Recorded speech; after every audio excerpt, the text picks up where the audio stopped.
Víctor. Adelante, doctora. Sí. Buenas noches, académicos y académicas. En este martes 23 de febrero del 2021, iniciamos nuestra sesión ordinaria de la Academia Mexiquense de Medicina. Con el siguiente programa. Bienvenida y presentación del programa.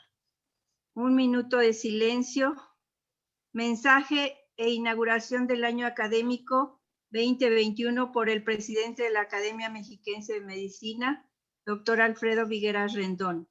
Conferencia por el doctor José Antonio Ortega Martel con el tema Vacunas para COVID, riesgo de anafilaxia, ¿qué debemos hacer?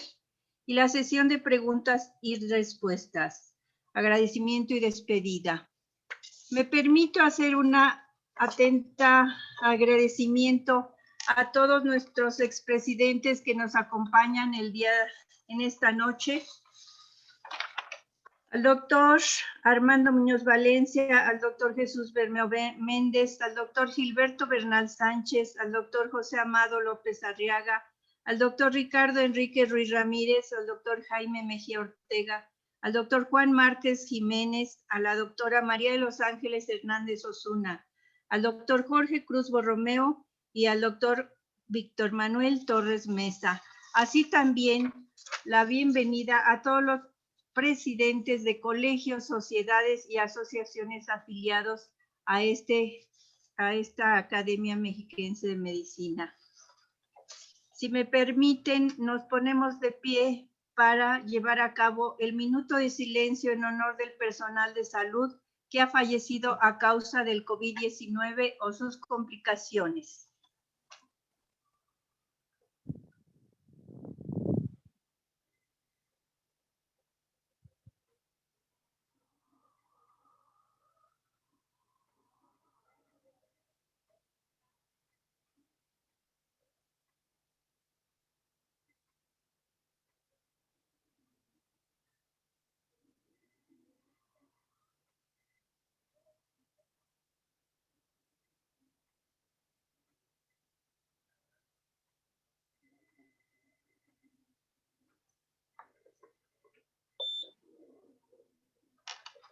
Muchas gracias, académicos y académicas que nos acompañan en esta noche.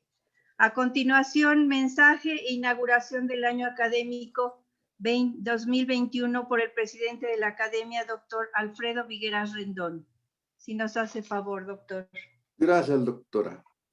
A nombre del Consejo Directivo 2020-2021, saludo y doy la bienvenida nuevamente a nuestros expresidentes, a las académicas y a los académicos, a esta nuestra primera sesión académica del año 2001, que por este medio se encuentran presentes.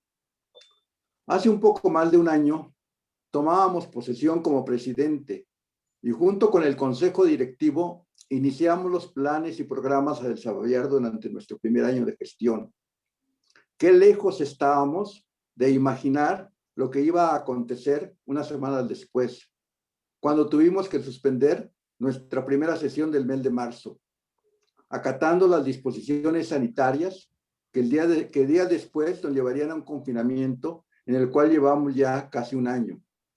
Todos nuestros planes y programas se tuvieron que modificar para poder adecuarnos a las circunstancias a que la pandemia por el COVID-19 nos había obligado. Pero con el apoyo de todos, llevamos a cabo 10 reuniones ordinarias del Consejo Directivo y 2 extraordinarias, así como 7 reuniones académicas mensuales y la sesión solemne de ingreso para nuevos académicos en el mes de noviembre, todas ellas de manera virtual. Para el año 2021, continuaremos seguramente de manera virtual durante todo el año, llevando a cabo nuestras sesiones mensuales. Para el mes de julio, hemos programado el simposio bianual para los días 21, 22 y 23, en donde daremos un reconocimiento a uno de nuestros expresidentes, el doctor Jorge Cruz Borromeo. Para el mes de agosto, habrá la convocatoria para la vicepresidencia para el bienio 2022-2023. En octubre se llevarán a cabo las elecciones para el nuevo Consejo Directivo 2022-2023 y en noviembre, en la sesión solemne de ingreso de nuevos académicos, se hará la toma de protesta del nuevo Consejo Directivo de nuestra academia. No cabe duda que hemos pasado por un periodo muy difícil para el mundo y para la humanidad, y nos hemos tenido que adaptar a la nueva normalidad.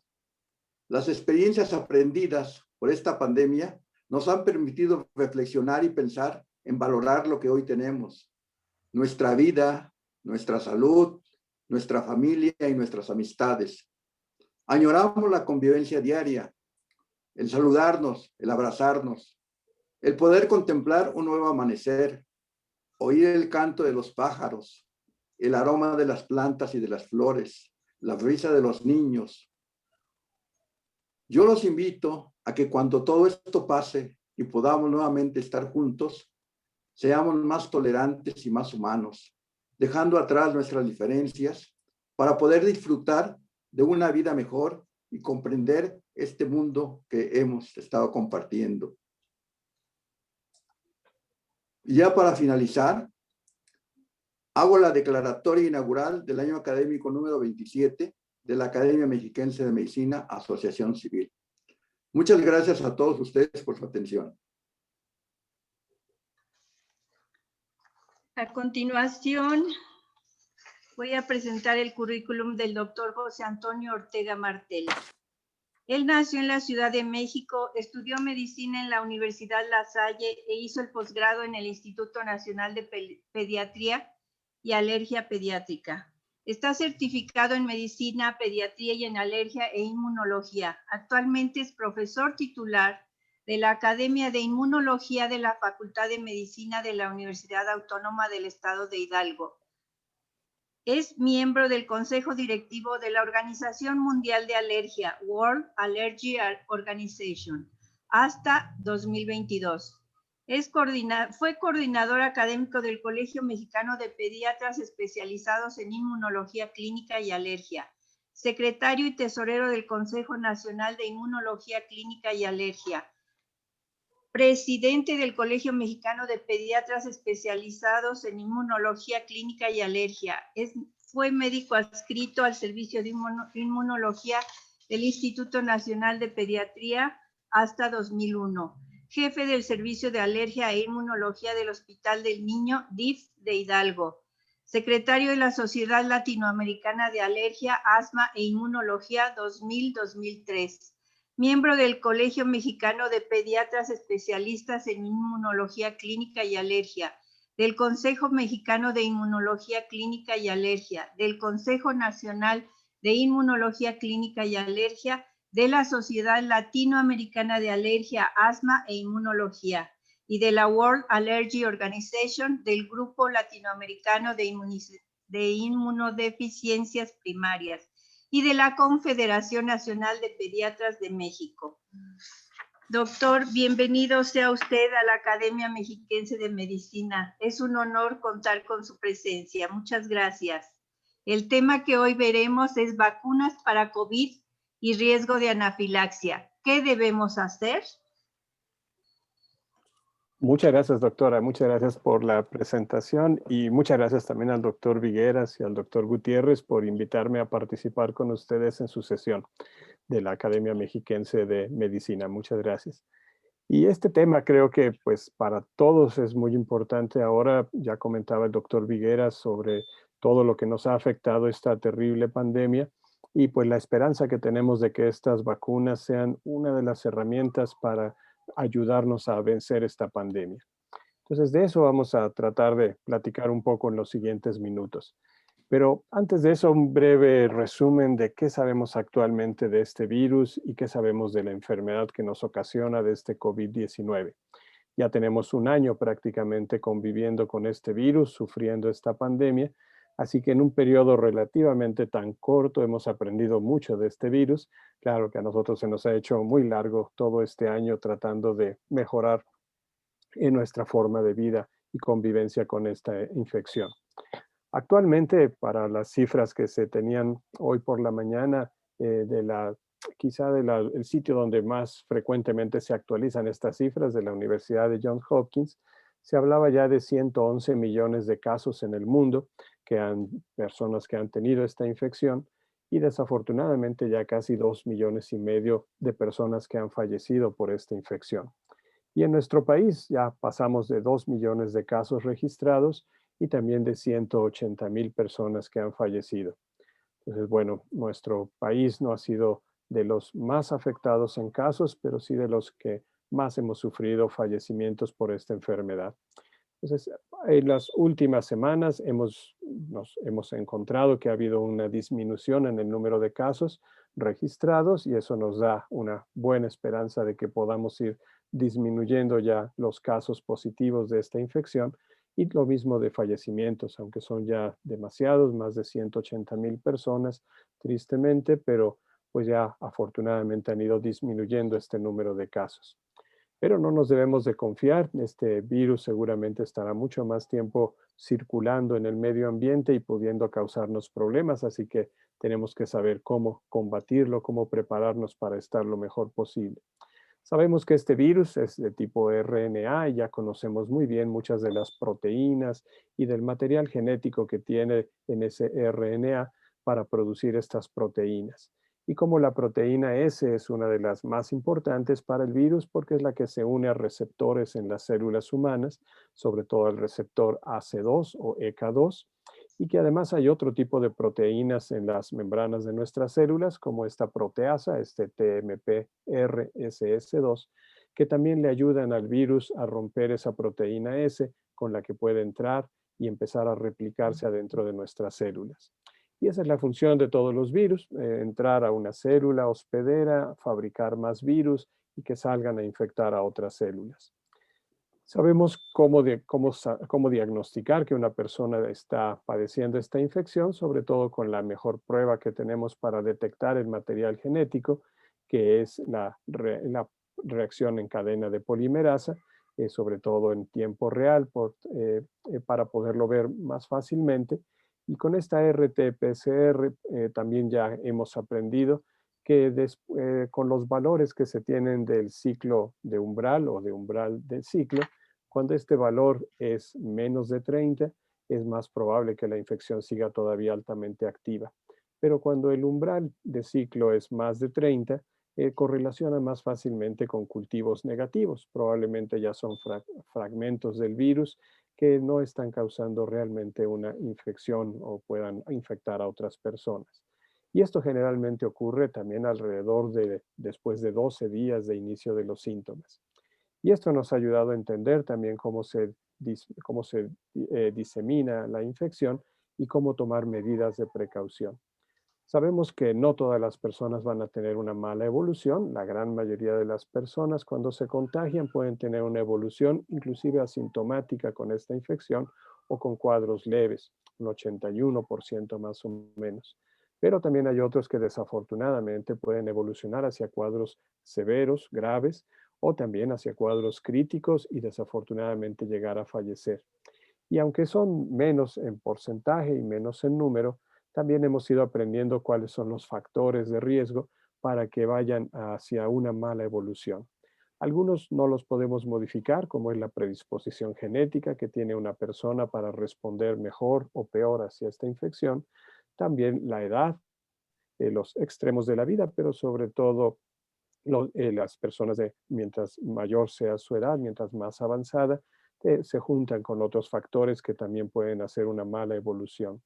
Y en cuanto al sexo, a los hombres generalmente nos ha afectado más fuerte la infección que a las mujeres.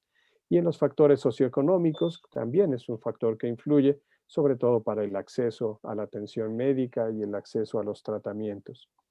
Pero hay otros factores que podríamos tratar de modificar más fácilmente, como es el estado inmunológico en el que se encuentra una persona desde antes de la infección, en especial su estado nutricional, que afecta tanto al estado inmunológico, pero también a las comorbilidades que se han relacionado con este virus, sobre todo la diabetes y la obesidad.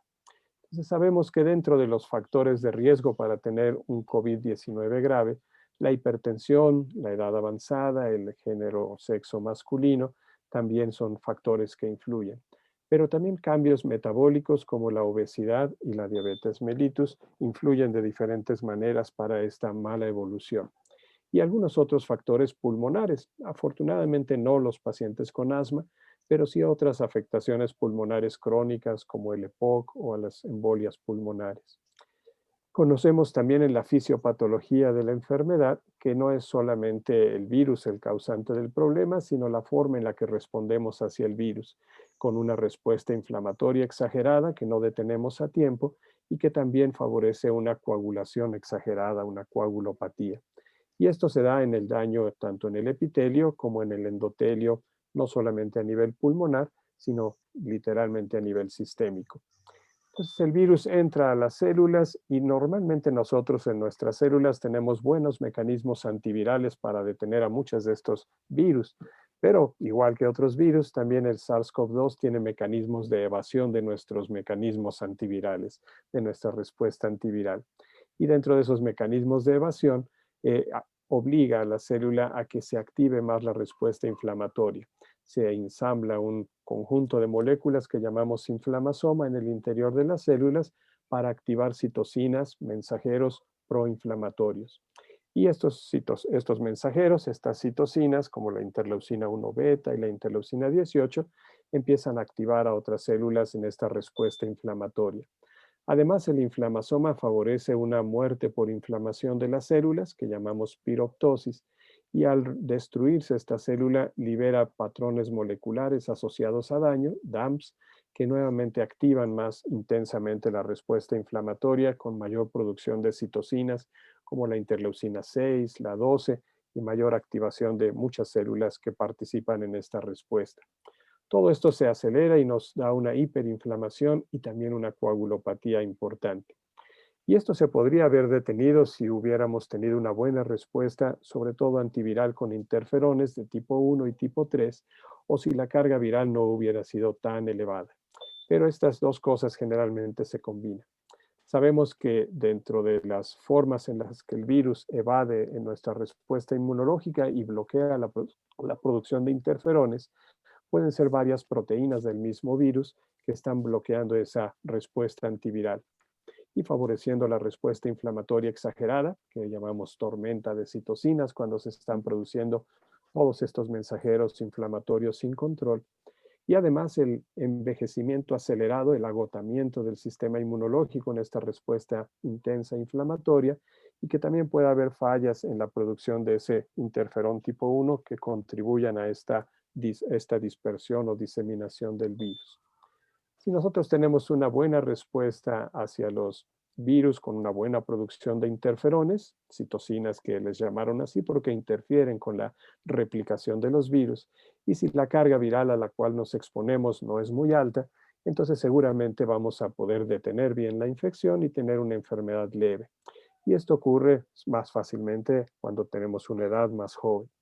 Pero si no producimos bien nuestros interferones o si la carga a la cual estamos expuestos de este virus es muy alta, entonces es más probable que tengamos un retraso y mala producción de interferones que finalmente nos lleven a una enfermedad más grave.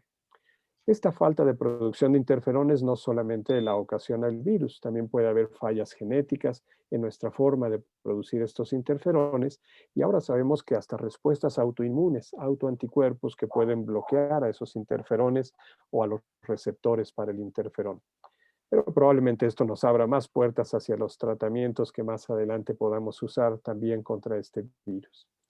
Como cualquier otra enfermedad, para poder controlar a esta COVID-19, necesitamos los tres grandes pilares: la prevención, el diagnóstico y el tratamiento. En la prevención sabemos que la higiene respiratoria, el lavado de manos, mantener una distancia de más de 2 metros y el uso de cubrebocas son altamente efectivos para ayudarnos en esa prevención. Pero también el uso de vacunas con diferentes plataformas que hoy vamos a platicar un poco de algunas de ellas. En la forma del diagnóstico, reconocer tempranamente los síntomas de la enfermedad y los signos en el cuadro clínico, los estudios que nos apoyan para demostrar la presencia del virus o el daño que ha ocasionado el virus tal vez en el aparato respiratorio inicialmente. Y los tratamientos, todavía no tenemos muchos específicos, realmente ninguno específico para este virus, pero se siguen probando antivirales Y lo que tenemos ahora son sobre todo antiinflamatorios que nos ayuden a controlar esa respuesta exagerada y también a controlar el daño de la coagulopatía. Y mientras mejor tratemos las comorbilidades que presente el paciente y mantengamos una buena oxigenación, seguramente ayudará a una buena evolución en el paciente. Entonces podríamos resumir un poco las opciones de tratamiento en cómo neutralizar al virus, cómo detener la replicación de los virus si es que ya entraron a nuestras células y sobre todo cómo controlar la inflamación. Y esto lo tenemos que hacer también sabiendo cuáles son las fases que pasan en la enfermedad, desde antes de contagiarnos, cómo podemos prevenir y cómo podemos utilizar estas vacunas para ayudarnos a prevenir el contagio. Y si ya nos contagiamos, ¿qué hacer en la primera fase cuando es un cuadro leve? ¿Qué hacer en la segunda fase cuando ya el daño pulmonar está apareciendo cada vez más importante? ¿Y qué hacer en la fase 3 cuando ya el daño ya no es solo pulmonar, sino sistémico, con una hiperinflamación e hipercoagulopatía? Hay muchos esquemas que nos ayudan a tratar de ver cuáles serían los tratamientos más oportunos y más adecuados en cada una de esas fases. Pero hasta ahora, bueno, el único medicamento que ha demostrado ser realmente útil en la fase inflamatoria son los esteroides. La dexametasona fue el primero que se utilizó, pero en general los esteroides son los que nos ayudan a detener bien esa hiperinflamación que ocasiona el virus en nuestra respuesta inmunológica. Pero ahora sabemos que también los esteroides pueden ayudar no solamente a detener la inflamación, sino a resolver la inflamación, cambiando el tipo de mediadores químicos en vez de prostaglandinas y leucotrienos que causen más inflamación, cambiar hacia lipoxinas, resolvinas, protectinas, que puedan no solo resolver la inflamación, sino también detener los problemas de la coagulación.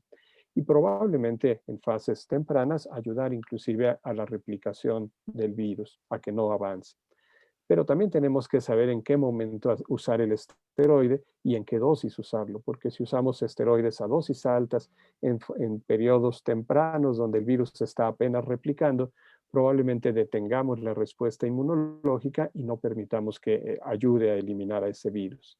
Entonces hay algunos estudios que nos ayudan a ver, por ejemplo, el radio entre neutrófilos y linfocitos. Y cuando están altos los neutrófilos y bajos los linfocitos en un radio mayor a 6, entonces es cuando tenemos más riesgo de que haya una inflamación exagerada y es cuando mejor nos puede dar efecto los esteroides, sobre todo a dosis moderadas o ya altas. Pero cuando ese radio todavía no rebasa 6, entre la proporción de neutrófilos y linfocitos, probablemente no necesitemos el uso de esteroides, o por lo menos no en dosis tan altas, para no detener la respuesta inflamatoria útil hacia el virus. Ahora también sabemos que la infección no solamente nos causa problemas agudos, sino también a largo plazo. Y hay varios efectos a largo plazo de este COVID-19, tanto clínicos como paraclínicos, que pueden estar presentes en los pacientes. Y hay más de 40 descritos, pero estos son los 5 más frecuentes, sobre todo la fatiga, la cefalea, los trastornos de atención en los parámetros clínicos.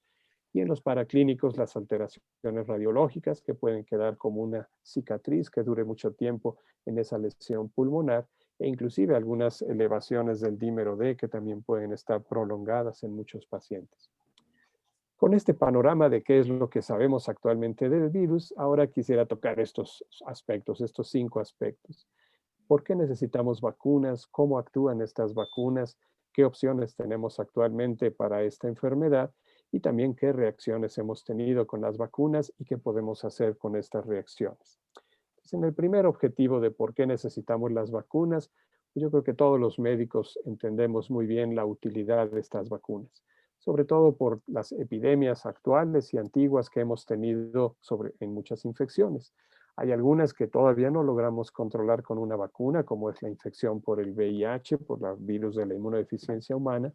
Podemos ya ayudar a que el paciente no progrese hacia la fase de SIDA, pero todavía no tenemos una forma de evitar la infección con una vacuna adecuada y eficiente.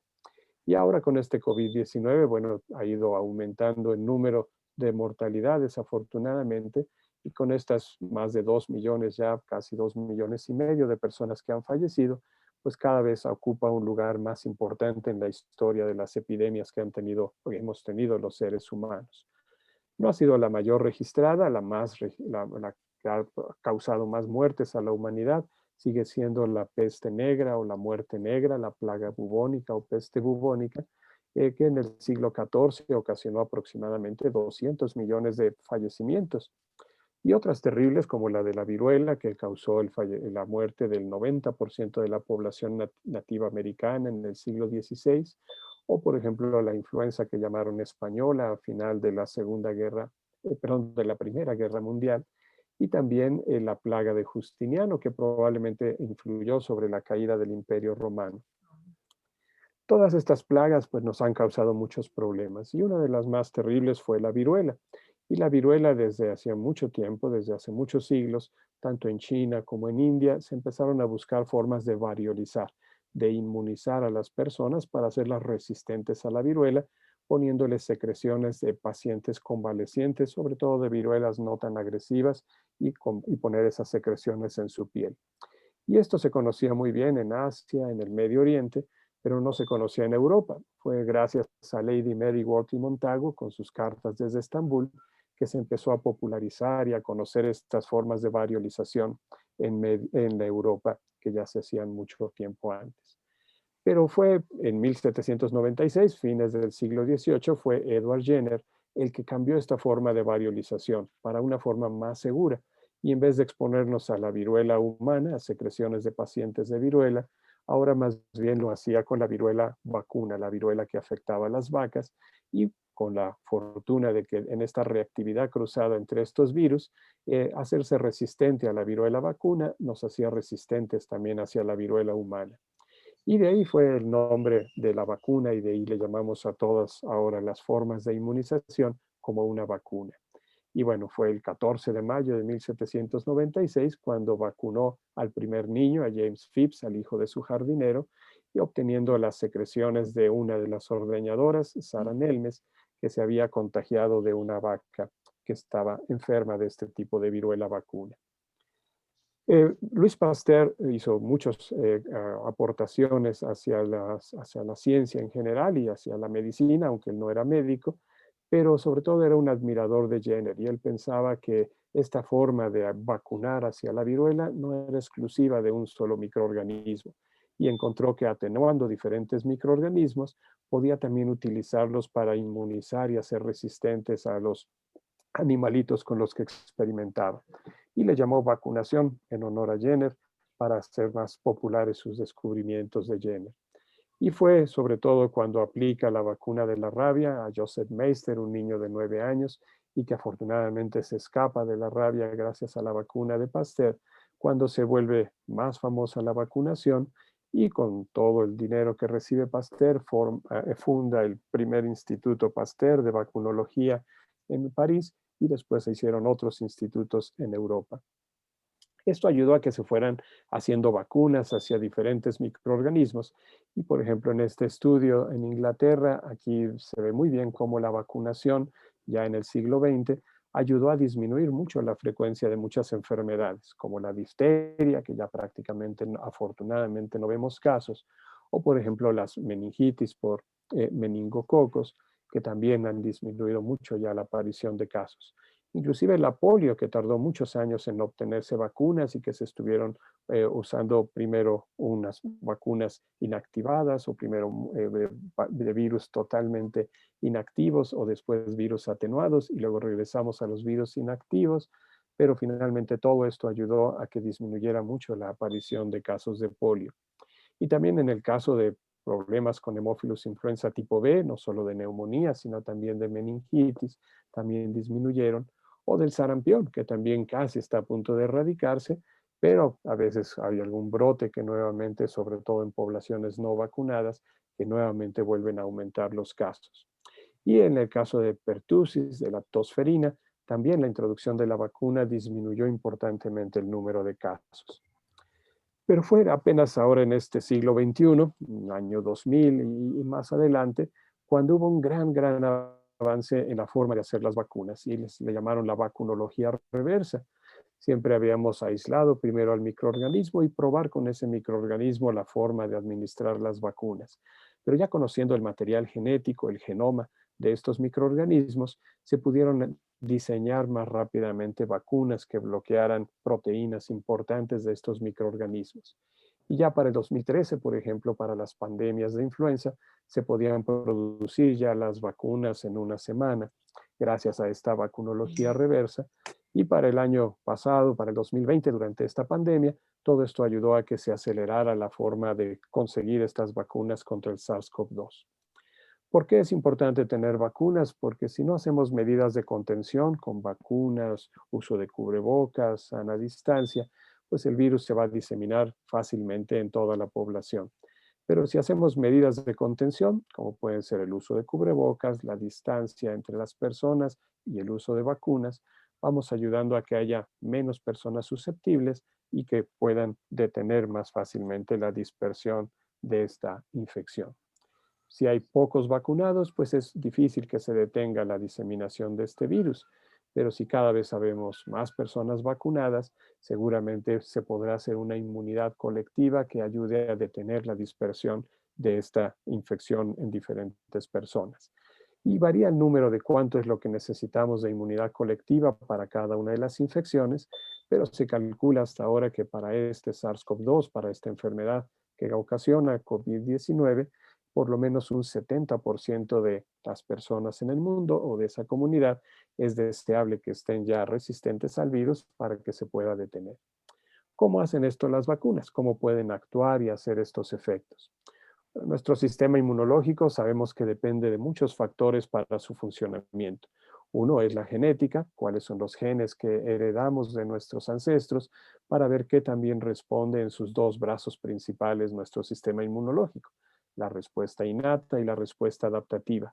Pero también hay muchos otros factores alrededor de la genética, los factores epigenéticos, como es la microbiota a la cual estamos expuestos, también el sexo, la edad, las comorbilidades que van apareciendo con la edad, y también la dieta, el estrés, el ejercicio y cómo nos exponemos inclusive a sustancias tóxicas en el medio ambiente. Y todo esto influye para que nuestro sistema inmunológico funcione mejor o no tan bien. Pero si nosotros ayudamos al sistema inmunológico enseñándole microorganismos de una manera que no nos causen infección, pero que lo preparen para responder hacia esa infección, entonces nuestras células dendríticas, que su función es atrapar y presentar antígenos, podrán ayudarle a los linfocitos T para que empiecen a responder hacia esos antígenos de esa vacuna, de esos fragmentos de ese microorganismo, y le ayuden a los linfocitos B a producir anticuerpos en gran cantidad.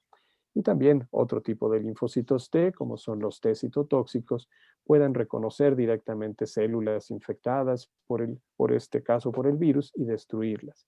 Y tanto linfocitos T como linfocitos B dejar células de memoria que nos ayuden a responder más rápido las siguientes veces que nos expongamos al virus.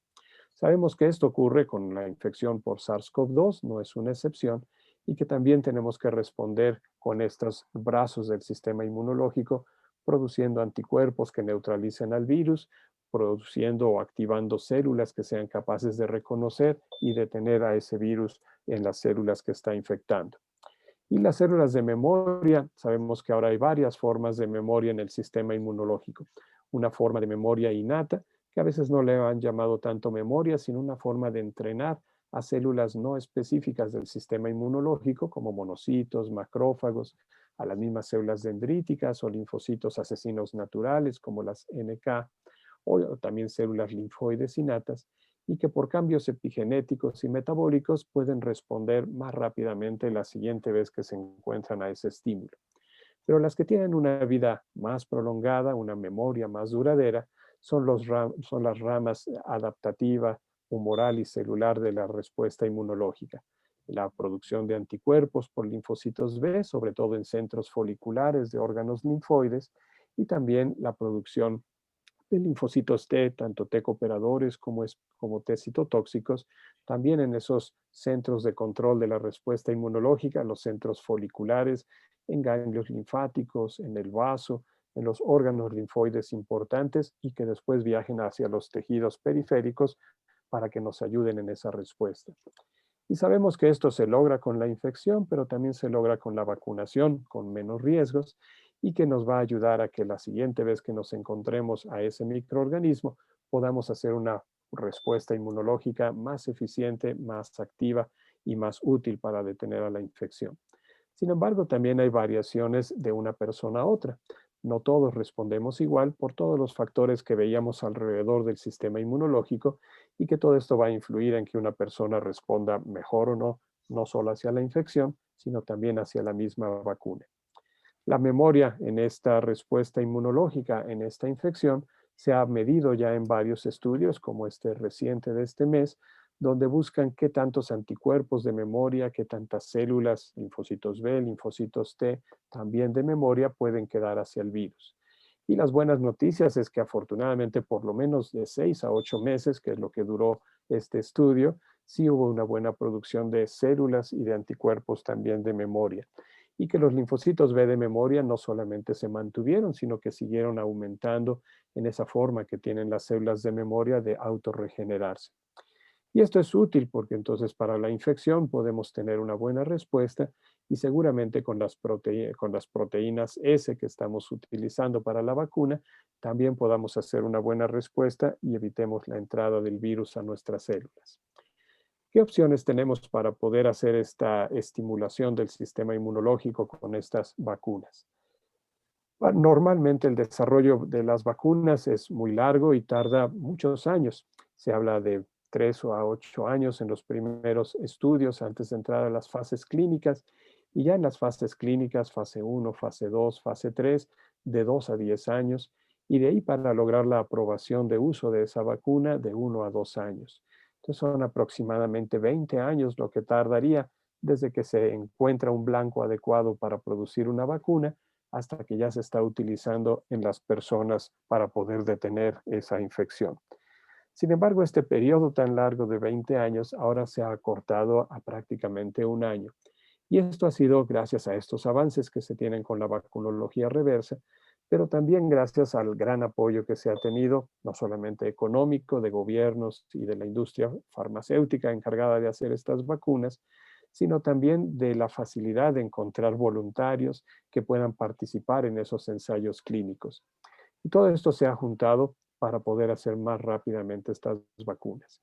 Pero como dice la Agencia Europea de Medicamentos, sin olvidar los riesgos y los beneficios. No por hacer más rápida la producción de vacunas, debemos de correr más riesgos para tener problemas con una vacuna. Entonces, siempre vigilando muy bien cuáles son los riesgos que puede ocasionar una vacuna y cuáles son los beneficios. Y si el equilibrio es mucho más hacia los beneficios que hacia los riesgos, entonces es cuando las agencias dan su autorización para que se pueda utilizar esa vacuna en forma efectiva y segura. Por ejemplo, la Organización Mundial de la Salud dio al principio casi de la epidemia cuáles eran los requisitos tanto mínimos como deseables o ideales para poder dar esta autorización de emergencia de alguna vacuna en esta epidemia o pandemia por COVID-19. Y que los dos quizá más importantes, además del beneficio mayor que el riesgo y que no hubiera eventos adversos, era que en los requisitos mínimos hubiera por lo menos más de 50% de eficacia de no contraer la enfermedad o por lo menos no en las formas moderadas a graves. Y lo ideal es que fuera más del 70% de eficacia.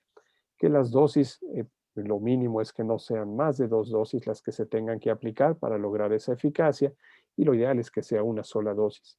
Y que la protección por lo menos dure 6 meses y que lo ideal sea que dure por lo menos más de un año. Y con esos parámetros las compañías, los gobiernos empezaron a producir vacunas y buscar si realmente podían lograr esos requisitos mínimos o ideales que pedía la OMS.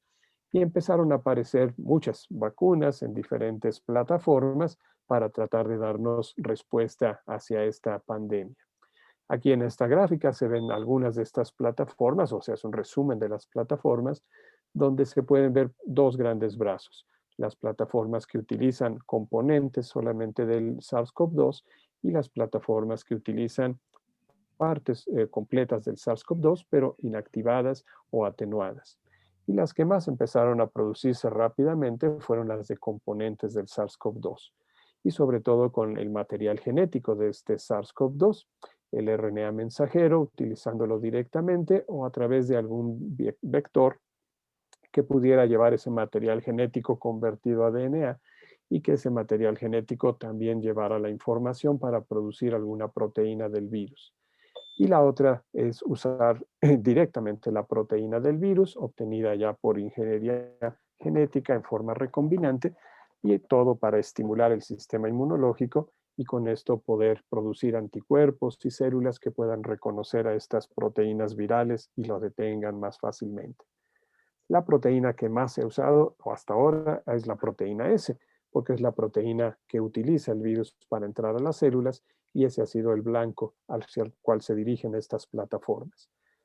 Hasta ahora, de todas estas plataformas, las de RNA mensajero fueron las que aparecieron más rápidamente, y después las de vectores virales, sobre todo con adenovirus de diferentes tipos.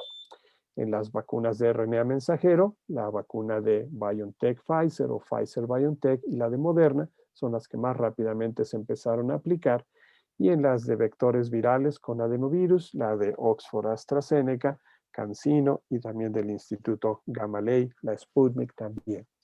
¿Cómo funcionan estas vacunas? Las vacunas con RNA mensajero van envueltas en una cubierta lipídica que le ayuda a entrar a las células, y dentro de las células este RNA mensajero utiliza, sin entrar al núcleo, sin entrar al DNA de esa célula, utilizan sus ribosomas, su maquinaria para hacer proteínas, para empezar a producir esta proteína S y que se exprese en la célula y fuera de la célula.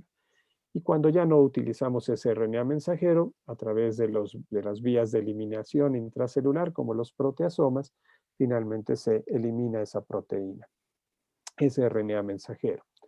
En el caso de las vacunas que utilizan vectores como los adenovirus, a este adenovirus se le ha incrustado ese material genético del SARS-CoV-2, y el adenovirus sí entra al núcleo, pero no integra su DNA ni el DNA del SARS-CoV-2 al genoma, y en una forma no genómica o no integrada a nuestro genoma, empieza a dar las órdenes para que se empiece también a producir esa proteína S, se exprese y después se elimine todo lo que ya no va a seguir utilizando la célula.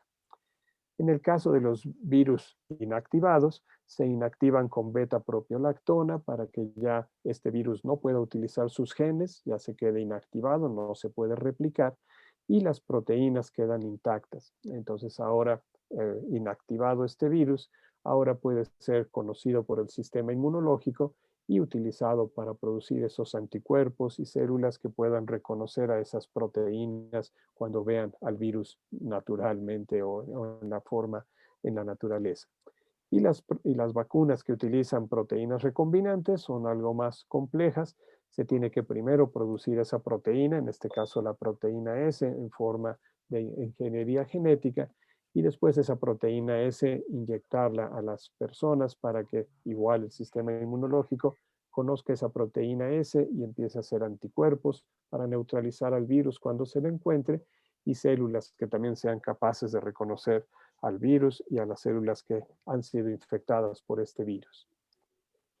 Hay muchas plataformas, estas son las que más se están utilizando ya más rápidamente, pero la que realmente fue en muy poco tiempo la que dio rápidamente vacunas fue las de RNA mensajero. En diciembre, el 1 de diciembre del 2019, se tenía el primer caso documentado de esta enfermedad en China, y ya para enero, el 10 de enero del 2020, ya se tenía secuenciada el genoma de este virus. Y eso les permitió a las compañías como Moderna, como Pfizer BioNTech, a empezar a hacer estas vacunas, y con la información que se tenía también de otros coronavirus como el SARS-CoV y el MERS-CoV, acelerar la fabricación de estas vacunas. Y ya para mayo ya se estaban haciendo ensayos clínicos de ambas vacunas. Para octubre ya se estaban completando en ambas compañías sus estudios fase 3, y en noviembre ya estaban anunciando la eficacia, por lo que en diciembre ya se estaba dando la autorización en Estados Unidos para la aplicación primero de Pfizer BioNTech y después de la vacuna de Moderna. La publicación de los estudios fase 3 son los que más ayudan para dar confianza de cuáles son los resultados que se obtienen con estas vacunas.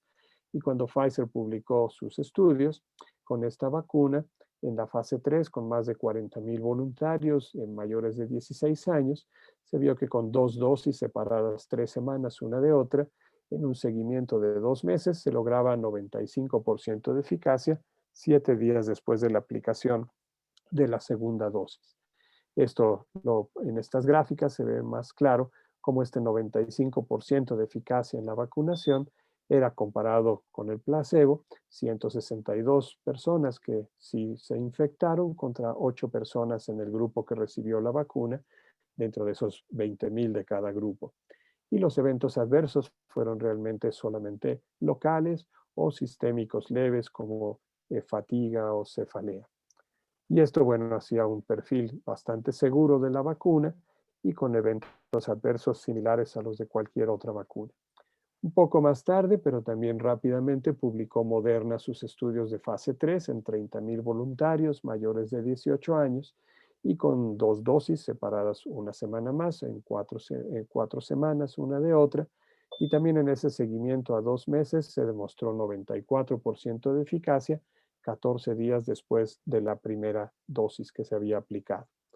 Entonces, en su objetivo principal, solamente 11 voluntarios tuvieron la infección en el grupo que se aplicó la vacuna, a diferencia de 185 del grupo que recibió placebo. Y algo interesante es que, bueno, ellos también midieron los eventos graves y no encontraron ninguna evolución grave de los pacientes que se infectaron dentro del grupo que recibió la vacuna.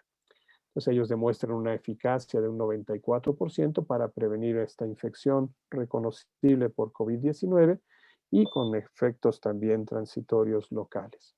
Entonces, aquí juntando esos dos estudios, se ve como la diferencia entre la eficacia de las vacunas a comparación con el placebo, hay un cambio importante desde los primeros o al día 10 de que se pone la vacuna, pero sobre todo cuando se pone el refuerzo, unos días después es cuando se separan mucho más las curvas y se puede ver mucho mejor la eficacia.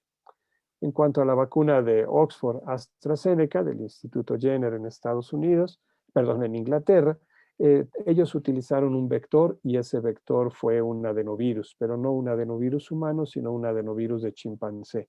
Y a ese adenovirus de chimpancé le incrustaron el material genético del SARS-CoV-2 para poder hacer que las personas produzcan esa proteína y su sistema inmunológico la conozca. Ya en su publicación de los estudios fase 3, lo que ellos hicieron en más de 11,000 voluntarios de 18 a 55 años, la gran mayoría de ellos, fue aplicarles también 2 dosis entre la primera y 4 semanas después, aunque tuvieron varios flexibilidad en sus estudios, varios subgrupos, donde se podían poner inclusive desde la tercera semana el refuerzo o inclusive hasta la semana 12 el refuerzo. Y por un error también un poco en la forma en la que se aplicó en uno de esos grupos, a un grupo se le aplicó la primera dosis con una dosis más baja y la segunda dosis ya con una dosis estándar, una dosis que se había programado. Y cuando vieron la eficacia, curiosamente vieron que los que habían recibido la dosis baja en la primera dosis y después una dosis estándar en su segunda dosis, eran los que mejor evolución o mejor eficacia habían tenido con la vacuna. Pero en general la vacuna, como de cualquiera de las formas en las que se aplicó, tuvo una eficacia de un 70%.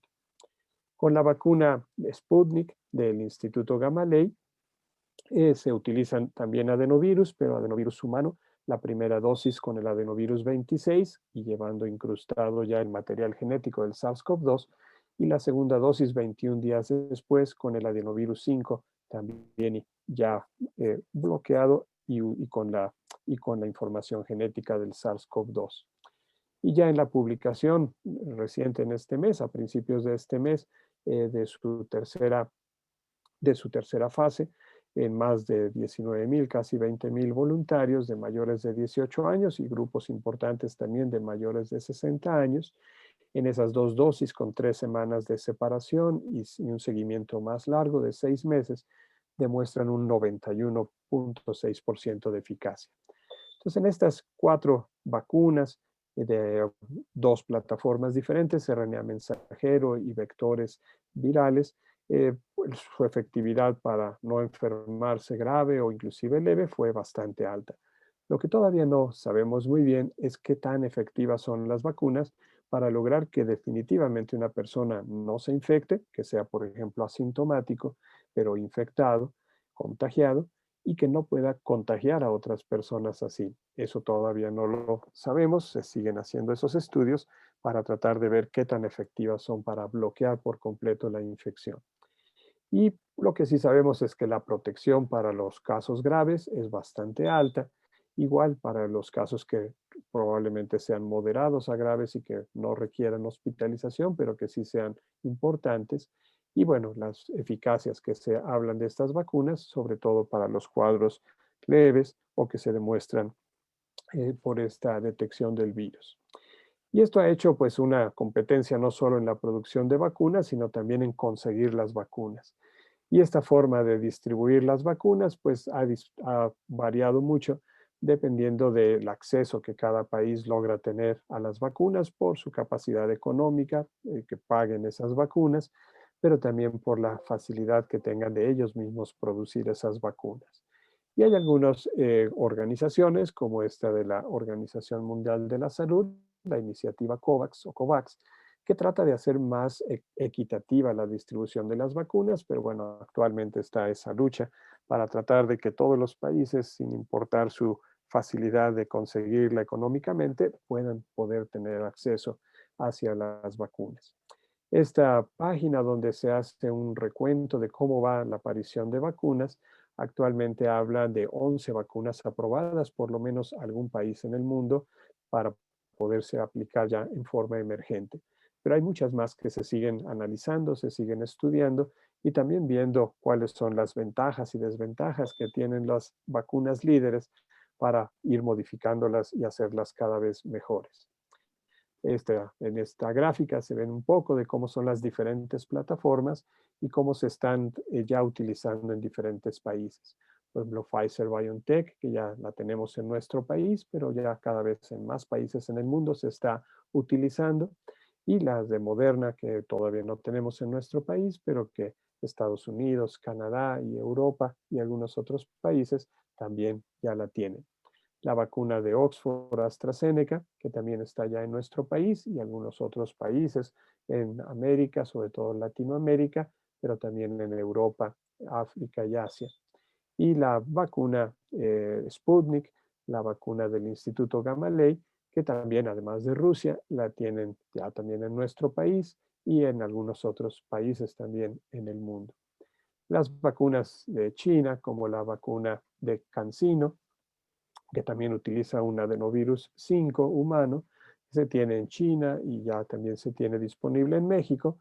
Y otra vacuna también de origen chino es Sinovac, la vacuna CoronaVac, que también ya se tiene disponible en nuestro país, igual que en China, Brasil, Chile y otros países.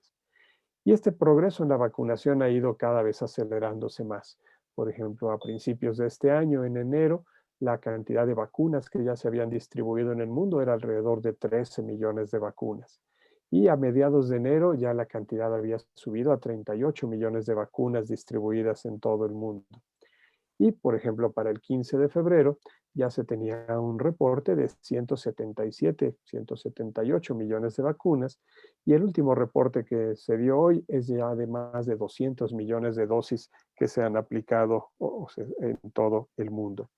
Entonces, afortunadamente ha ido acelerándose la distribución de las vacunas en algunos países con mayor velocidad que otras. Y, por ejemplo, ha habido algunos ejemplos como Israel, que ha sido uno de los más adelantados en la distribución de la vacuna, pero sobre todo en el porcentaje de su población. Israel ya pasó ese 70% el 14 de febrero de la población vacunada a un 74%. Y esto seguramente se está reflejando ya en la disminución de casos, tanto activos como casos graves y defunciones que se están viendo en Israel, igual que en otras partes del mundo. Pero Israel también tenemos que tomar en cuenta que su población es más pequeña que otros países. Israel tiene aproximadamente 9 millones de personas viviendo ahí en Israel. Nuestro país en el último censo pues es de 126 millones de mexicanos, personas viviendo en este país. Entonces, bueno, no es lo mismo distribuir vacunas en un país con menos población y menos territorio a un país con más población y mucho más territorio. Sin embargo, hay estados que pueden tener quizá la misma extensión y población que Israel y podríamos escoger en algunos de esos estados, sobre todo si son los que tienen mayor número de casos, para poder hacer más rápidamente la distribución de esas vacunas. Ah, Actualmente, por ejemplo, en nuestro país, ya para el 22 de febrero, ya se tiene 1.73 millones de vacunas de dosis aplicadas, en primera dosis, por ejemplo, y aunque en el porcentaje todavía es bajo, es un 1%, 1.34% de nuestra población, pues esperamos que cada vez se vaya acelerando más la aplicación y la distribución de esas vacunas. Pero ¿qué reacciones puede haber para estas vacunas? Bueno, desde los primeros estudios se buscaron cuáles podían ser los efectos que podían tener estas vacunas en los ensayos clínicos y así como se mide la efectividad y la eficacia, también se mide la seguridad de que nos dan estas vacunas en los ensayos clínicos. Y tanto en los ensayos clínicos como ya después en la aplicación con uso de emergencia, se ha visto que los efectos secundarios más frecuentes son locales, dolor en el sitio de aplicación, eritema, edema en el sitio donde se aplica, y algunos sistémicos como cefalea, mialgias o malestar general.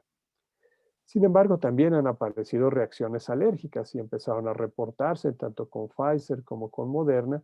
Inclusive algunos lotes tuvieron que detenerse en Estados Unidos para investigar si realmente era algún factor de la vacuna o había algún otro factor que estaba coincidiendo con estas reacciones anafilácticas.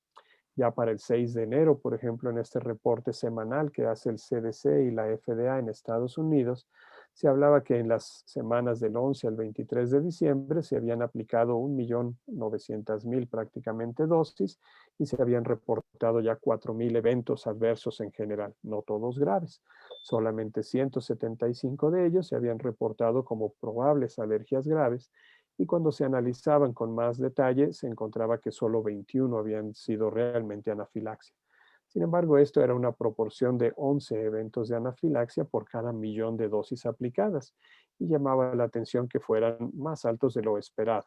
Normalmente en las vacunas de otros tipos esperamos de 1 a 2 eventos de anafilaxia por cada millón de dosis, entonces era 10 veces más. Y de estos 21 casos de anafilaxia, 17 tenían antecedentes de alguna enfermedad alérgica y 7 de ellos de alguna reacción anafiláctica previa por alguna otra causa. Y curiosamente también habían predominado mucho en la población femenina.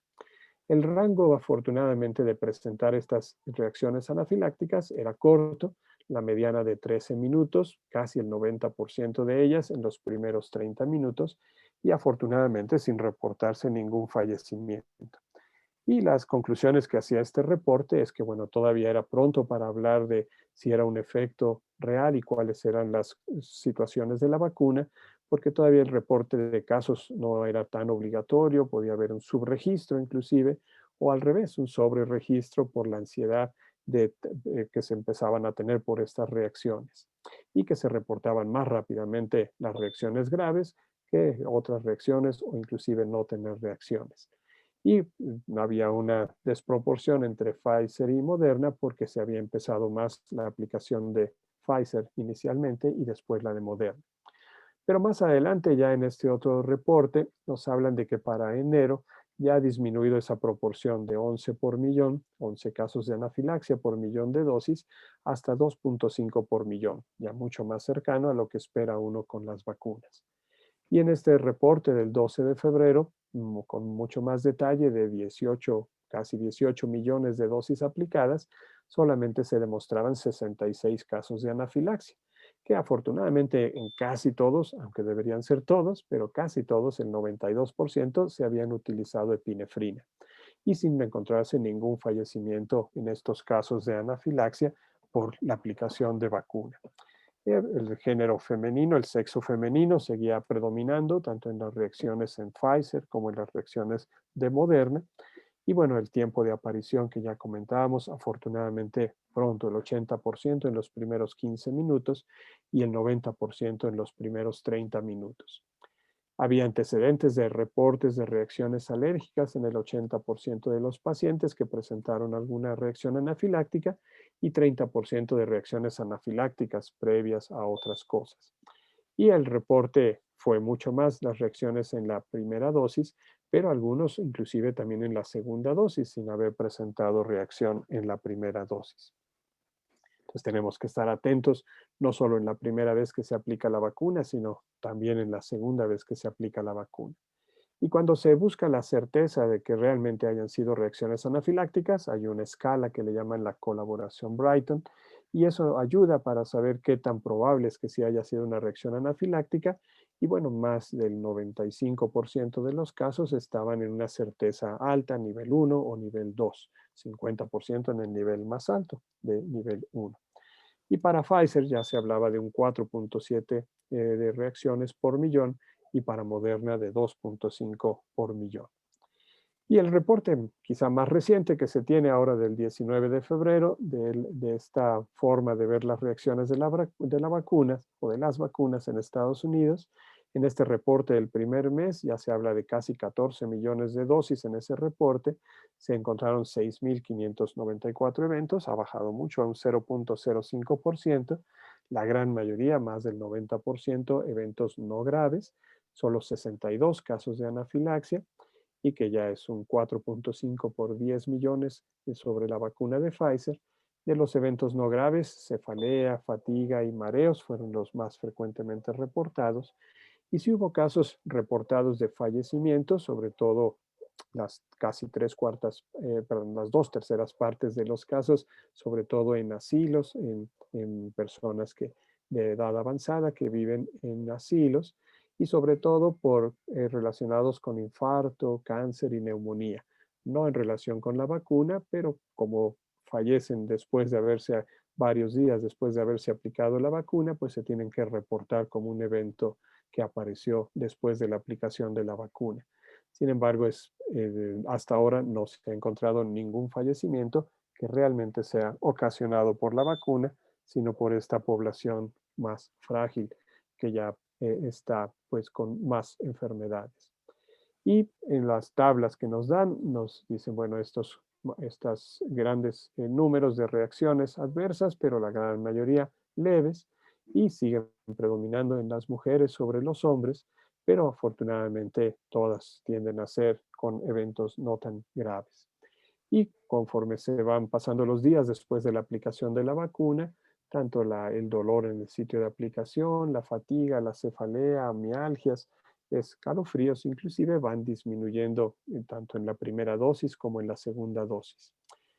Lo que también se ha visto es que por ejemplo, Pfizer, que ya tiene mayor número de aplicaciones de segunda dosis, el número de reacciones leves, pero más frecuentes, han sido en la segunda dosis. Pues bueno, esto es esperado en las vacunas porque ya el sistema inmunológico ha conocido ese antígeno y puede responder más intensamente hacia ese antígeno. Las reacciones a las vacunas en este artículo nos ayudan a ver que no todas son anafilácticas, hay algunas que son inclusive no inmediatas, pueden ser tardías, y otras que son realmente inmediatas, pero dentro de estas inmediatas no todas son anafilácticas.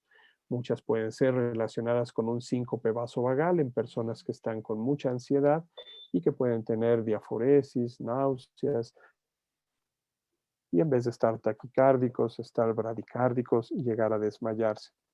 Y las reacciones anafilácticas pueden ser de dos tipos, mediadas por IgE o no mediadas por IgE. Las mediadas por IgE necesitan una exposición previa, a diferencia de las no mediadas por IgE, que pueden ser desde la primera exposición. Y algunos estudios, como la elevación de triptasa, pueden ser un poco más útiles para saber si fue una reacción mediada por IgE o no. Sin embargo, sean mediadas por IgE o no, las manifestaciones de exantemas, ronchas, edema laringio, sibilancias, náuseas, vómitos, taquicardia o llegar hasta hipotensión y choque son exactamente iguales, no importa si fueron mediadas o no por IgE. Y lo mismo el tratamiento. El uso de la epinefrina, el uso de adrenalina, es el que tenemos siempre que tener a la mano y el primero que debemos de utilizar en una reacción anafiláctica sin importar la causa que sea. ¿Quiénes han ocasionado o por qué se han ocasionado estas reacciones anafilácticas? Hay varios probables responsables, el mismo RNA mensajero, que parece poco probable, o algunos otros excipientes componentes de la vacuna, como los polisorbatos, o quizá el más relacionado, más probable, que ha sido el polietilenglicol.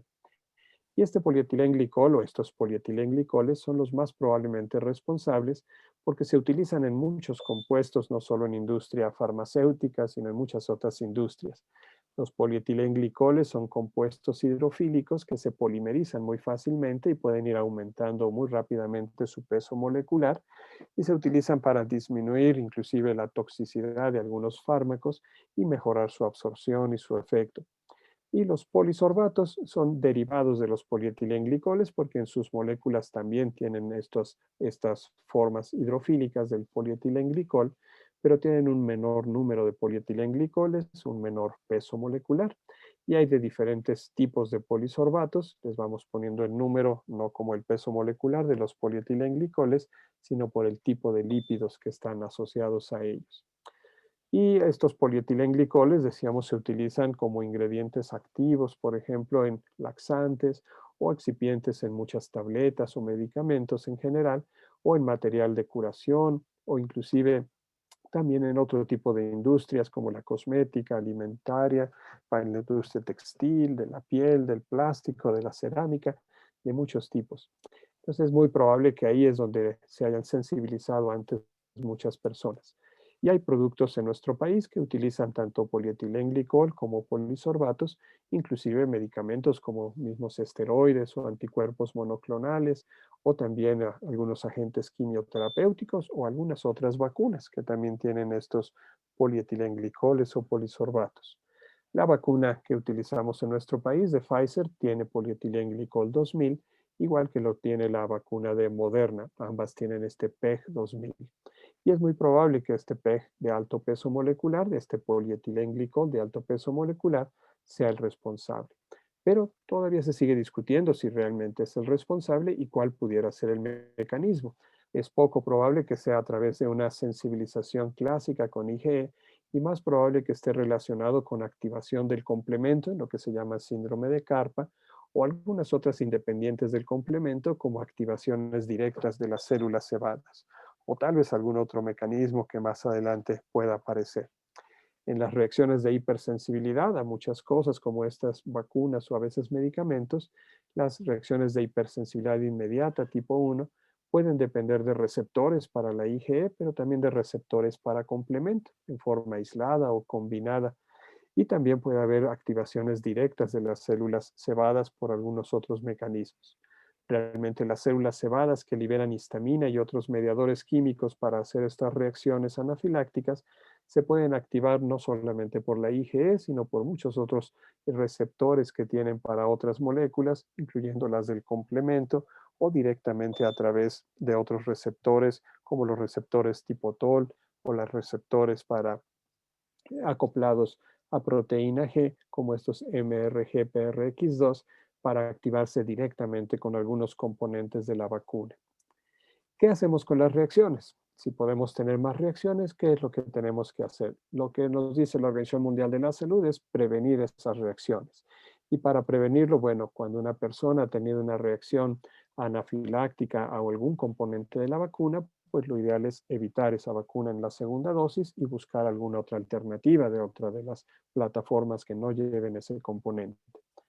Y cuando se han aplicado, por ejemplo, algunas reacciones anafilácticas a otro tipo de medicamentos o a otro tipo de vacunas, no son una contraindicación, pero sí tenemos que vigilar más a esas personas, idealmente con una valoración previa de un servicio de alergia. Y los que hayan tenido ya en su primera dosis una reacción anafiláctica, no utilizar, como decíamos, esa misma plataforma. Y algunas personas han tenido esa reacción sin haber tenido ningún antecedente previo. Entonces, por eso se recomienda que todas las personas, aunque no tengan ningún antecedente de reacciones anafilácticas, por lo menos estén 15 minutos en observación. Y saber que también estas vacunas no están contraindicadas por otro tipo de alergias, como alergias a alimentos o alergias a aeroalergenos estacionales. La vacuna en sí no contiene látex, entonces, bueno, sí las jeringas, pero las vacunas no. Entonces, en personas que sean alérgicas al látex, se podrían aplicar con vacunas que no con jeringas que no contengan látex. La vacuna no contiene productos derivados de aves, huevo o algún otro producto, no se han cultivado en embriones de pollo, o tampoco contienen gelatina o algún otro producto parecido. El CDC, el Centro para Control de Enfermedades y Prevención de Enfermedades en Estados Unidos, también da recomendaciones muy parecidas de cuáles son los pacientes que no deben de aplicarse la vacuna, sobre todo cuando han tenido reacciones a estos polietilenglicoles o polisorbatos, cómo reconocer tempranamente los datos de anafilaxia para dar un tratamiento oportuno, cuáles son los requisitos que se recomienda que se tengan en los centros de vacunación, y el más importante es la epinefrina, para que rápidamente se pueda administrar si hay alguna reacción, y no una sola dosis por persona, sino inclusive tener varias dosis por persona, por si es necesario aplicarle en varias ocasiones la epinefrina en lo que llega el servicio de emergencias o va al hospital. El manejo de la anafilaxia, cómo reconocer rápidamente los datos de alarma en el paciente, y nuevamente ese uso de epinefrina, cómo se debe de hacer y cómo se debe administrar. ¿Por qué se insiste tanto en la epinefrina? Porque la epinefrina, la adrenalina, es la que realmente puede prevenir una reacción fatal, puede ser la que salve la vida del paciente por los efectos alfa y beta adrenérgicos que tiene la epinefrina. En cambio, los antihistamínicos ayudan muy bien a controlar ronchas y comezón, pero no a salvar la vida del paciente. Los beta-2 agonistas inhalados ayudan cuando el paciente tiene sibilancias, y el esteroide, pues todavía hay algunas dudas si realmente puede o no prevenir una reacción tardía, pero es el más potente antiinflamatorio que tenemos, pero su acción va a ser mucho más lenta. Va a tardar de 4 a 6 horas en hacer efecto ese esteroide. El antihistamínico unos 30 minutos en hacer efecto. En cambio, la epinefrina, la adrenalina, tardará minutos, apenas unos 3-5 minutos en empezar a hacer efecto. De las recomendaciones que nos da el CDC, por ejemplo, en diferentes grupos que no tengan enfermedades alérgicas, es prácticamente aplicarla y vigilar los 15 minutos a todas las personas que se la apliquen. Y siempre tener a la mano la adrenalina. Y en las personas que sí tengan alguna enfermedad alérgica, pues dependerá cuál es su enfermedad alérgica. Si ha tenido antecedentes de algunas reacciones anafilácticas previas, entonces la recomendación es que lo valore primero un servicio de alergia para ver si realmente se puede aplicar esa vacuna o no. Y si ha tenido realmente una reacción a algún componente de la vacuna, pues mejor no aplicar. Y los alergólogos, bueno, estamos aprendiendo qué hacer con estas formas de prevenir estas reacciones, saber cuáles son los pacientes de más riesgo y qué hacer en esas formas de prevenir ese riesgo en los pacientes. Y qué tipo de pruebas podemos hacer, in vitro o in vivo, para poder demostrar si esa persona realmente tiene más riesgo para tener una reacción anafiláctica o no. Hasta ahora, medir IgE específica contra los componentes de la vacuna, como el polietilenglicol, no ha sido fácil, pero cada vez se van mejorando las técnicas, como en este estudio, para tratar de hacer mejor la detección de esos anticuerpos IgE, si es que existen. Y hacer las pruebas cutáneas, como nos sugiere este otro estudio, pues tenemos que tener precaución los alergólogos que hagamos estas pruebas por riesgos de falsos positivos o el mismo riesgo de anafilaxia durante la prueba, y también ver qué tanto podemos hacer pruebas hacia qué diferentes tipos de polietilenglicoles y polisorbatos, y cómo iniciar esas pruebas, primero por PRIC, cuándo detener la prueba y si es realmente necesario avanzar hasta una prueba intradérmica o no. Pero siempre estar preparados para una reacción anafiláctica.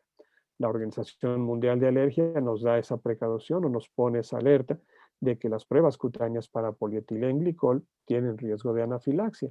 Entonces, aunque es más inmunogénico que los polisorbatos, también los polisorbatos podrían tener esa reactividad cruzada.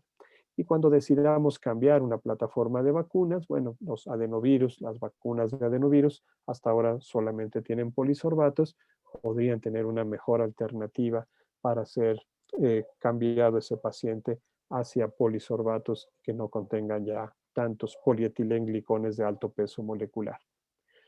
También la Organización Mundial de Alergia da este semáforo de a quienes sí aplicar libremente la vacuna, en quienes tener precaución y en quienes definitivamente no aplicar ya la vacuna.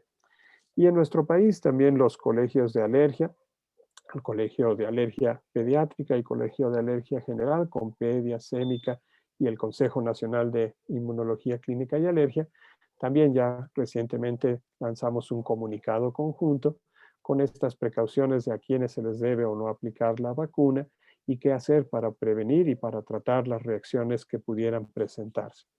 Y así vamos poniendo algunos factores de cuáles son las personas que se pueden aplicar la vacuna, con algunos comentarios que se dan en el comunicado, y siempre vigilarlos por lo menos de 15 a 30 minutos, teniendo todo lo necesario para que se administre la epinefrina si es que es necesario en una reacción. En quienes tener ese semáforo amarillo de precaución y que debe ser evaluado primero por un alergólogo para ver si realmente se puede o no aplicar la vacuna, y quienes definitivamente es mejor no aplicar ese tipo de vacunas y buscar otra alternativa diferente. Y así vamos en el comunicado, poco a poco desglosando cuáles son las enfermedades, inclusive alérgicas, que no contraindican la vacuna y que se puede aplicar vigilando bien al paciente, cuáles son las que tenemos que tener precaución y primero recibir una evaluación por el servicio de alergia, y cuáles son las que definitivamente están contraindicadas. Y con ese sistema de semáforos, banderas, pues tratar de hacer un poco más práctica y un poco más segura, sobre todo, la aplicación de vacunas.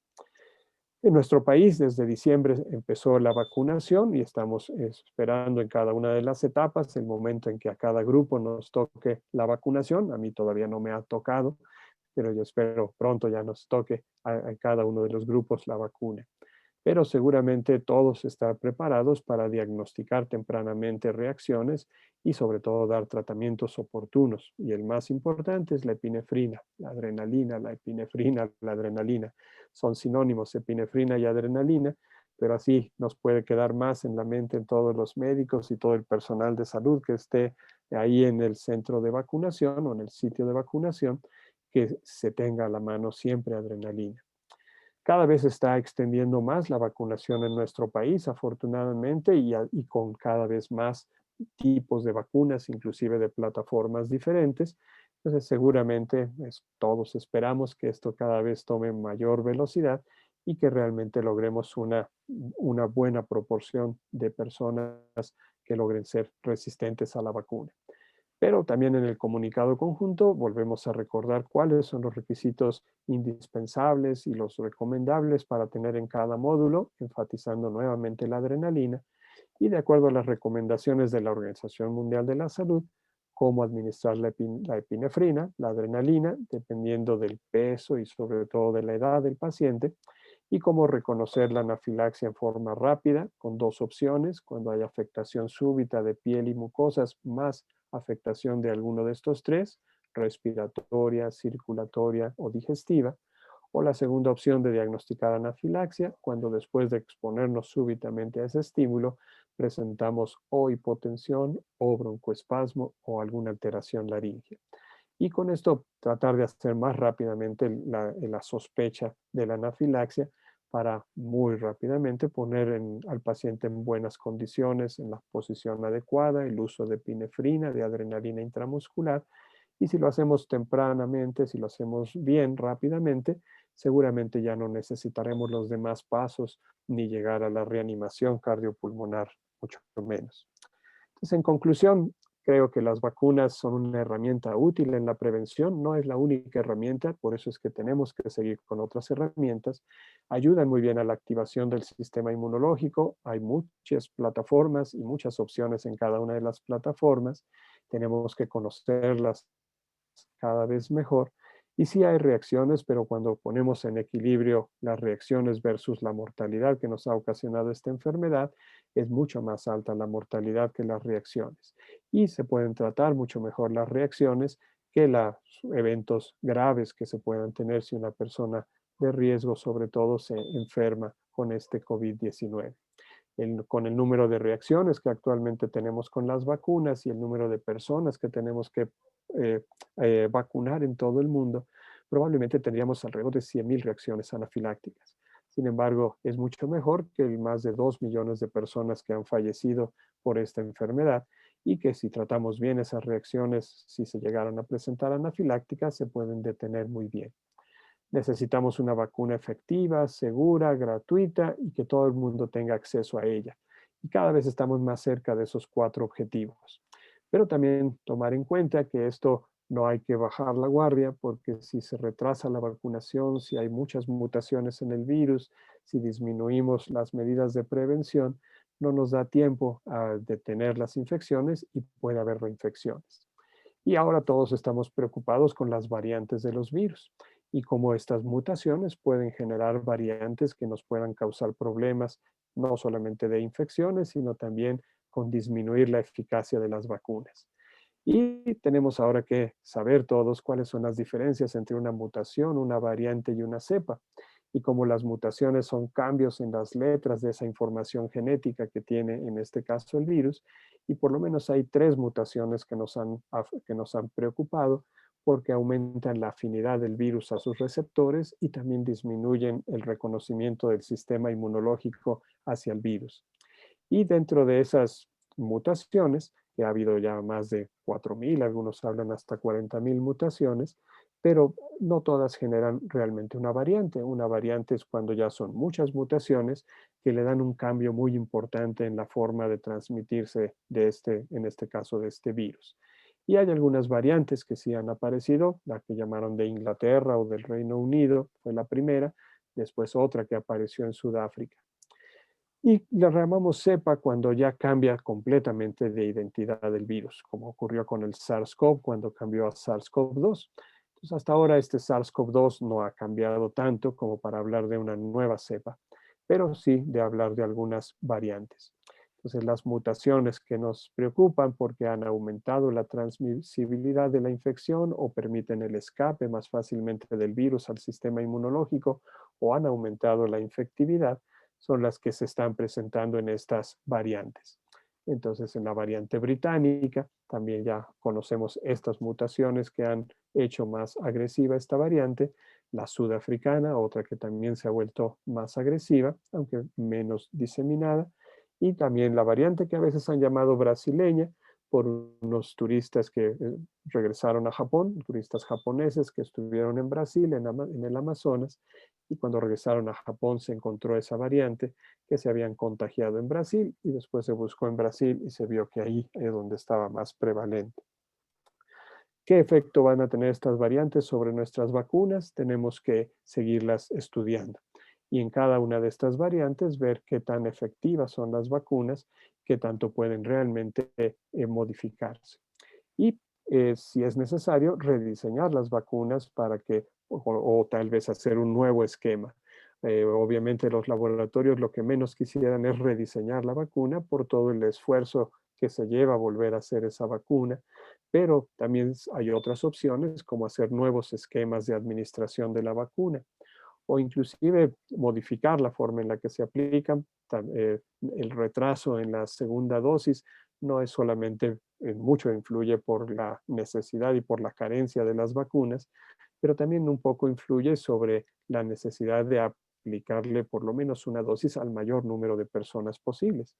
Hasta ahora el CDC no habla de combinar diferentes plataformas. Ellos en Estados Unidos solamente tienen esas 2 de RNA mensajero, pero se están estudiando poco a poco si es posible combinar vacunas de diferentes plataformas. Todavía no hay ninguna autorizada, ninguna combinación autorizada, pero ya los laboratorios Pfizer, AstraZeneca, inclusive el Instituto Gamaleya con la vacuna Sputnik y CanSino y Novavax están buscando en ensayos clínicos si pudiera tener algún efecto poner la primera dosis de una y la segunda dosis de otra y si esto pudiera ayudar realmente a una mejor eficacia manteniendo una buena seguridad de la vacuna. Inclusive si se pueden aplicar juntas como vacunas polivalentes que puedan tener diferentes efectos en el sistema inmunológico. Hasta ahora solo hay estudios preclínicos, estudios en ratones, donde por ejemplo AstraZeneca y la Universidad de Oxford hicieron un estudio con una vacuna de RNA mensajero y su vacuna con adenovirus de chimpancé. Y en los ratones, en este estudio preclínico, encontraron que 2 dosis eran mejor que una, pero que además la administración heteróloga de una u otra vacuna, no importa el orden, les daba una mejor respuesta tanto humoral como celular. Pero estos todavía son estudios preclínicos, nos falta ver los estudios ya en humanos y que realmente demuestren esos buenos resultados. Pero tenemos que estar abiertos a todas las posibilidades. Como decía Alvin Toffler, los analfabetas del siglo XXI no son los que no saben leer ni escribir, sino los que no puedan aprender, desaprender y volver a aprender. Y esta epidemia, así como decía el doctor Vigueras, yo coincido con él, yo espero que no solamente nos vuelva más humanos, sino mejores humanos, que podamos aprender cada vez mejor de nuestros errores, de nuestros aciertos, y que todo esto sea en beneficio de nuestros pacientes. Yo les agradezco mucho nuevamente la invitación para estar hoy con ustedes en esta sesión de la Academia Mexiquense de Medicina. Y bueno, le dejo la palabra al doctor Gutiérrez, a la doctora y al doctor Vigueras, y dejo de compartir la pantalla. Muchas gracias, doctor Ortega Mattel. Excelente plática. Y vamos a pasar a la sesión de preguntas. Una pregunta muy recurrente es precisamente algo que abordó al final, sobre qué pasa si se puede aplicar primero una dosis de una vacuna y posteriormente una dosis de una segunda vacuna, ya que en alguna parte del Muchas, mencionó esto.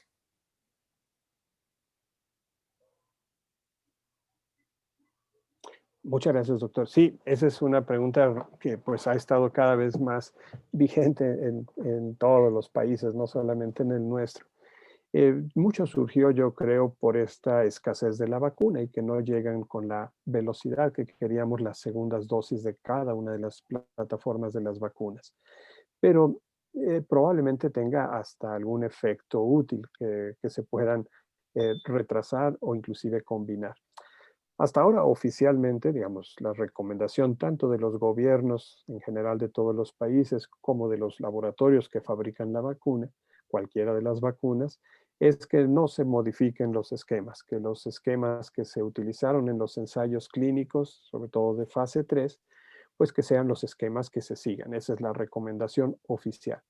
Sin embargo, ante estos problemas, por ejemplo, el CDC, que en Estados Unidos solamente tienen las 2 vacunas de RNA mensajero, ya publicaron también que se puede retrasar la segunda aplicación si es que no se tiene la segunda dosis a tiempo. Ellos recomiendan, en el caso de RNA mensajero, Pfizer y Moderna, recomiendan hasta 6 semanas en vez de 3 o 4. Y que si a las 6 semanas tampoco se tiene la misma que se tuvo al principio, se pueda poner la que se tenga en ese momento. Si se puso Moderna, ponerse Pfizer; si se puso Pfizer, ponerse Moderna, no en forma electiva, sino en una forma, digamos, por necesidad de que no se tenga y para tratar de que no se retrase más. En el caso de AstraZeneca Oxford, sus estudios fueron con esa flexibilidad en el tiempo de aplicar la segunda dosis, desde 3 hasta 12 semanas. Entonces ellos dieron la recomendación de que cuando no se pudiera tener la segunda dosis a las 4 semanas, que es lo recomendado en los esquemas, pues aplicarla a las 6, 8 o hasta 12 semanas podía todavía ser útil, e inclusive por un subanálisis que hicieron de su fase 3, encontraron que entre la semana 8 y la semana 12 en la segunda dosis podría tener aparentemente mejor eficacia todavía. Sin embargo, todavía no hay una recomendación de que así deba de hacerse con todas las vacunas. Y combinar de diferentes plataformas, ya no solamente entre las de RNA mensajero, sino como lo que presentaba al final, entre RNA mensajero y adenovirus, todavía no se puede hacer, no es lo recomendable hasta que haya estudios clínicos, pero se están haciendo muy rápidamente. A principios de febrero, el 4 de febrero, AstraZeneca anunció que ya estaba haciendo estudios en 800 voluntarios en esta combinación entre RNA mensajero y AstraZeneca, y adenovirus. Entonces, bueno, habrá que esperar sus resultados. Hasta ahora no es una recomendación que debamos hacer, pero tenemos que estar atentos a estas vacunas y cómo van cambiando día con día. Muchas gracias, doctor. Hay unas preguntas que están relacionadas. Mencionan que una persona que tiene lupus eritematoso sistémico en tratamiento o una persona que tiene hiperplasia suprarrenal que está tomando esteroides, si se pueden aplicar la vacuna o qué recomendaciones se les debe de dar a este tipo de pacientes. Muchas gracias, doctor. Son también preguntas muy buenas y muy frecuentes y muy importantes para estas poblaciones de pacientes. Todavía se están haciendo, cada vez empiezan a salir ya recomendaciones oficiales de cada una de las sociedades internacionales de enfermedades autoinmunes, algunas en específico para cada enfermedad, otras en forma general. Hasta ahora la recomendación general de todas las organizaciones es que no son una población de mayor riesgo, pero de que vayan a tener alguna reacción o una reactivación inclusive por la vacuna de su enfermedad autoinmune, y que es mejor protegerlas con la vacuna porque pueden tener mayor riesgo de una complicación si tienen la infección. Entonces, que sí es mejor protegerlas. Sin embargo, cada caso, cada paciente es diferente. No es lo mismo tener una enfermedad autoinmune como un lupus, a una artritis reumatoide, y dentro de un paciente con lupus eritematoso sistémico, pues no es lo mismo en qué fase de actividad se encuentre, qué tan activo o no esté su lupus. Y también el tipo de tratamiento que esté recibiendo.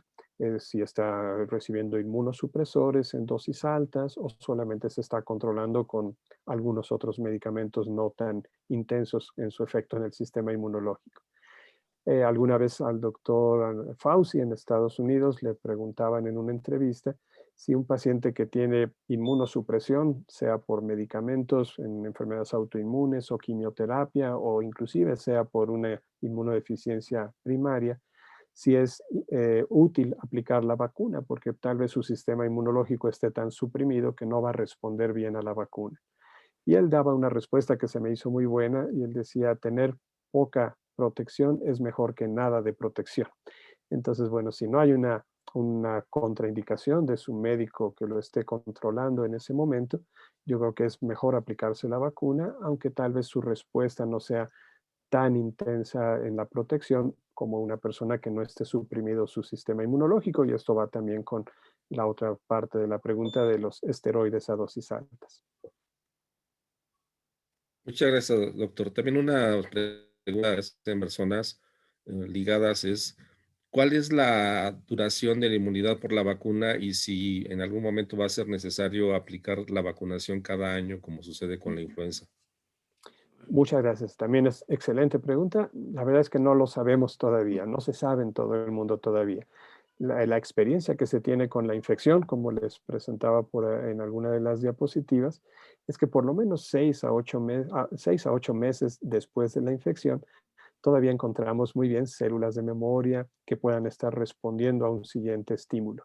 Pero con la vacuna, pues no tenemos todavía tanto tiempo de experiencia de aplicarse en la población abierta como se está haciendo ahora.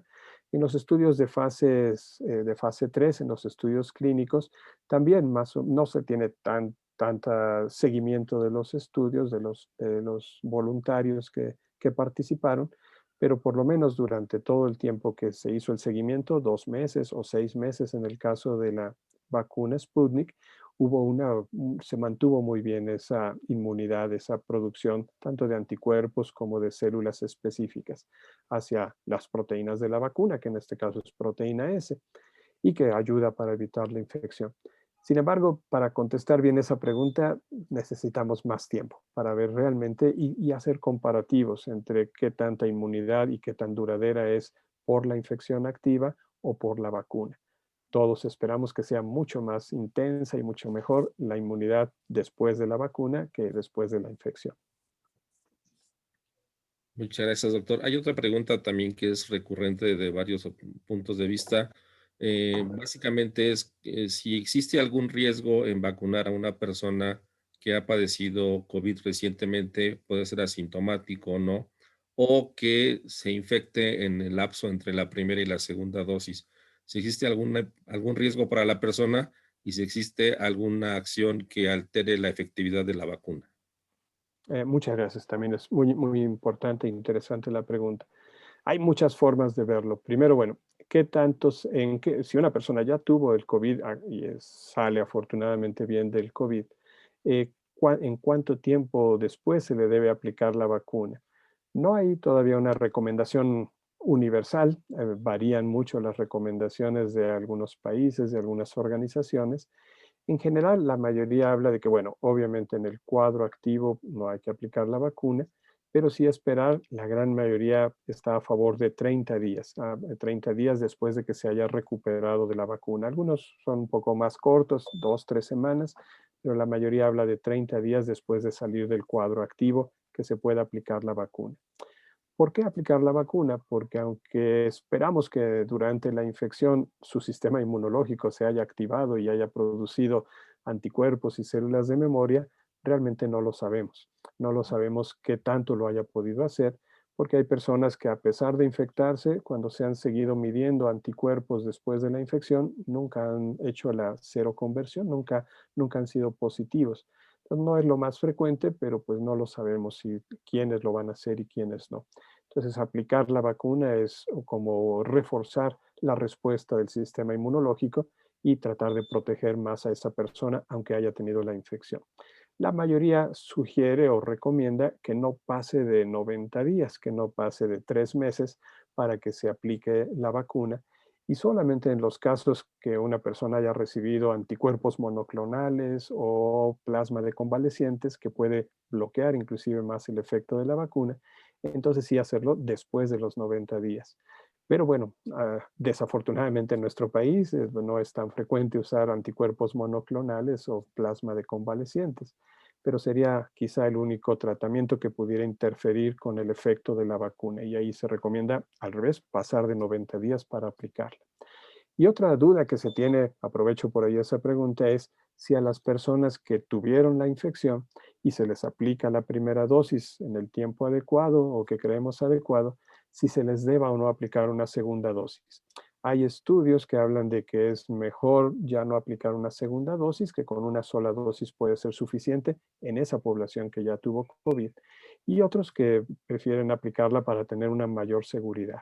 Se tenía dudas sobre la reactogenicidad, que tantas reacciones se podían tener en una segunda dosis cuando además ya se había tenido el COVID, pero realmente ha sido muy variable. Hay personas que han tenido mayor reacción en la segunda dosis con o sin COVID y personas previo y personas que han tenido el COVID, les han puesto las 2 dosis un mes y semanas después de la primera y no han tenido reacciones a ninguna de las dosis. Entonces, parece ser que más depende de cada persona cómo responda a la vacuna.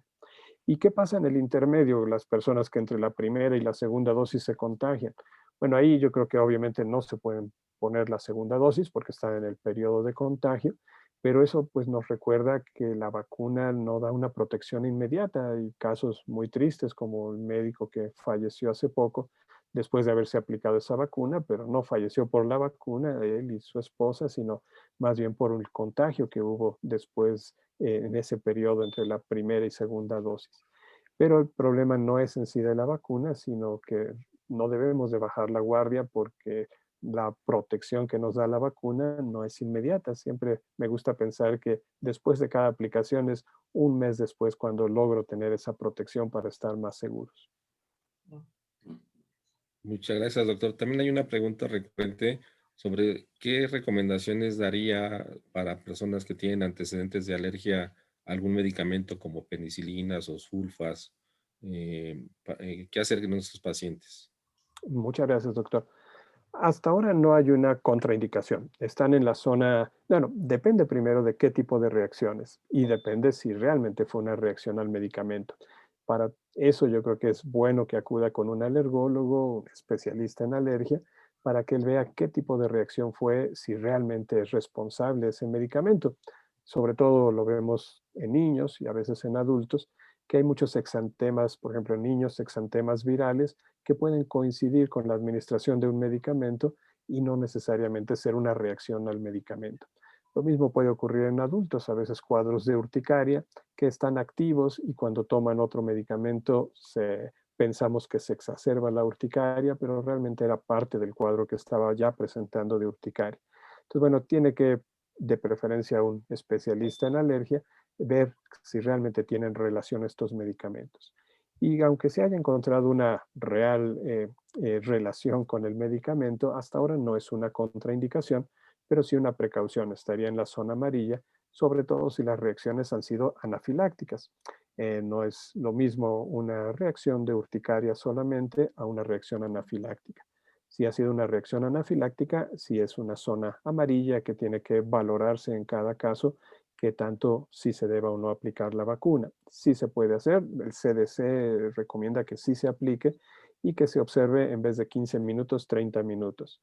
La Organización Mundial de Alergia dice que a todos se observen entre 15 y 30 minutos, igual que el comunicado conjunto que hicimos en México. Y bueno, hay que vigilar más a ese grupo y estar más al pendiente, pero no es una contraindicación estricta para la aplicación de vacunas.